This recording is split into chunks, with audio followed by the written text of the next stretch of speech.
ాలున్న కొందరు నేతలు పోలీసులు తప్పించుకుంటున్నారని విమర్శలు వినిపిస్తున్న తరుణంలో వినాయక నిమజ్జనం తర్వాత అసలు కేసులోకి ఎంటర్ అవుతారన్నారు సిట్ అధికారులు. రాజకీయ నేతలు పోలీస్ బాసులపై చర్యలకు సిద్ధమవుతున్నారు. కొందరు ఎమ్మెల్యేలు ఎమ్మెల్సీలకు నయీంతో సంబంధాలున్నట్లు వివరాలతో సిట్ సిద్ధంగా ఉన్నట్టు తెలుస్తోంది.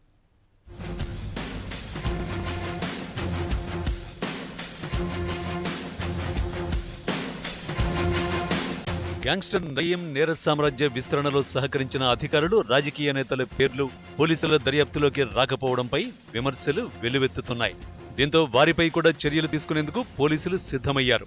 సర్పంచ్ నుంచి మొదలు పెడితే మాజీ మంత్రుల వరకు నయీంకు సహకరించినట్లు సిట్ దగ్గర ఆధారాలు ఉన్నట్టుగా తెలుస్తోంది. నల్గొండ జిల్లాకు చెందిన ఓ మాజీ మంత్రితో పాటు హైదరాబాద్కు చెందిన 2 మాజీ మంత్రులు, అధికార పార్టీ ఎమ్మెల్యేలు, ఎమ్మెల్సీలు, ప్రతిపక్ష పార్టీల ఎమ్మెల్యేలు, ఎమ్మెల్సీల పేర్లు నయీం డైరీలో పోలీసులు గుర్తించినట్లుగా తెలుస్తోంది. వాళ్లంతా నయీంతో మాట్లాడిన కాల్ డేటాతో పాటు ఇతర ఆధారాలు లభించినట్లుగా తెలుస్తోంది.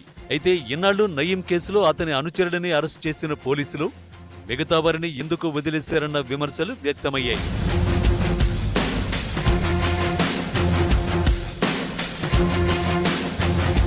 నయీంను వాడుకుని కోట్లు గడించిన వారిపై వేటు వేయడానికి రంగం సిద్ధం చేసింది సిట్.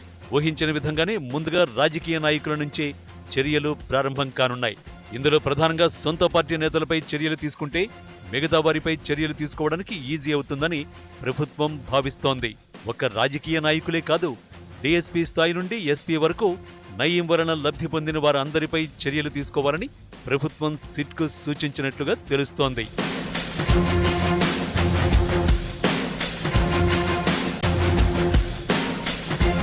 నయీంతో సంబంధాలున్న ప్రతి ఒక్కరిని బయటికి లాగేందుకే సిట్ విస్తరణ చేసినట్లుగా తెలుస్తోంది. గణేష్ నిమజ్జనం తర్వాత 30 మందిపై కేసు నమోదు చేసేందుకు రెడీ అవుతున్నారు.